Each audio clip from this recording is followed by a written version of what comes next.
Good morning. What's going on? I'm out here doing some gig work so that I can make a contribution to my early retirement. So welcome to the transition of this channel. So it's no longer how to do gig work. It's now let's go ahead and get retired. Well, let me say that in a different way. More proper English. Let's work on our retirement plan so that we're not just retiring to survive, retiring to thrive. Because I don't know about you, but I worked hard most of my life. Now it's time for setting aside the reward. Now let me tell you about this. I was thinking about it like this.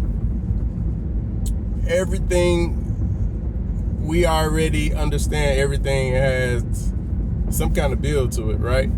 You wanna heat your home, it's a monthly bill. You wanna cool your home, it's a monthly bill. You wanna drive a car, you got a monthly bill, unless you buy it outright, but then you got insurance.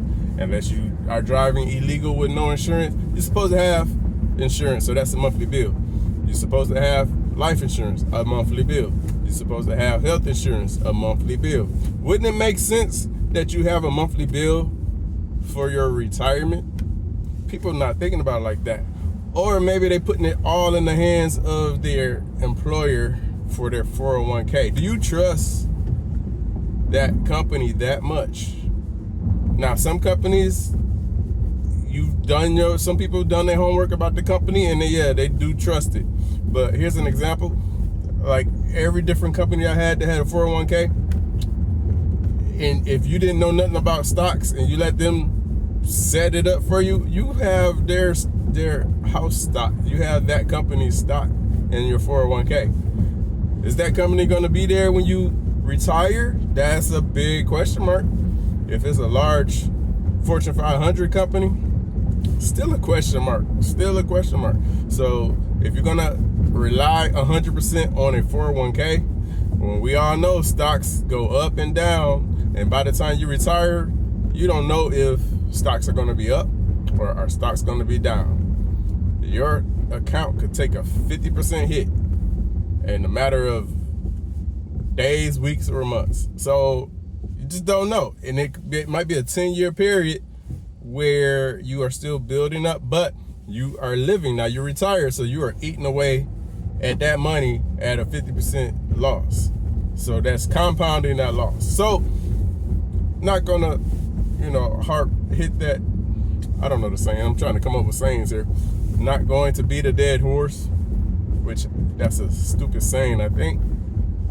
But I really want you to understand it makes sense that you have a monthly bill. Some people have whole life insurance also to make sure their family are taken care of when they go. So that's kind of like, okay, I might not have nothing set for me but while I'm living, but my family is set up when I go. Now, if you learn about whole life, then you know that you can actually use it while you're alive. You can have more than one policy. You can have a policy for the family when you go, and you can have a policy that you borrow from while you're living. That's one thing.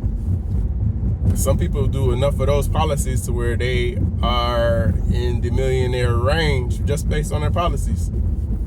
Now, that's one way. Another way that the FIRE community, what does the FIRE stand for? Financially independent, retire early is what FIRE stands for. That FIRE community, they believe in buying a lot of stocks or ETFs and earning dividends on them, and that when that dividend is enough per month to pay your expenses, then you can retire early.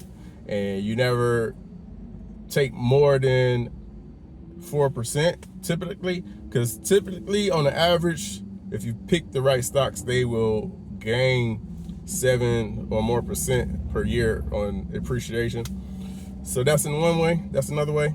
But the same thing happens. What happens if it's a black swan event and the value of that stock plummets down while you're in retirement? That's bad. So I created a strategy, and this is not financial advice. This is for your entertainment. But my strategy is a little bit of everything. You got to be diversified. If one leg of the table breaks, you still got 3 legs. The table can still stand. You know, same if you were to say a chair. You know, some people say one leg of the chair break. But I think if you're sitting in a chair and the leg break, you going down. But if a table, a leg go out, it still can stand.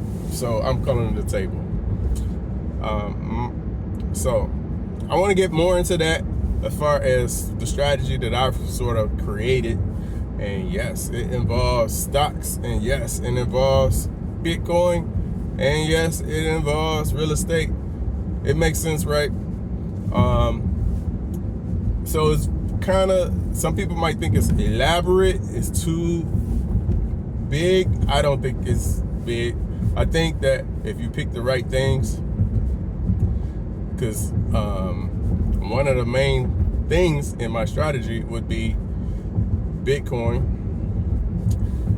So if you don't like that word, run, or do your research so that you're not scared of that word, right? I think you should do your research, because once you do your research and go down that road of understanding what the dollar is, and if somebody say, hey, do you want $1 million in paper money, or do you want $1 million in Bitcoin, you can make that right decision. If you don't have no knowledge, you haven't done anything, you haven't read any books, haven't done your due diligence, you might not make the right decision.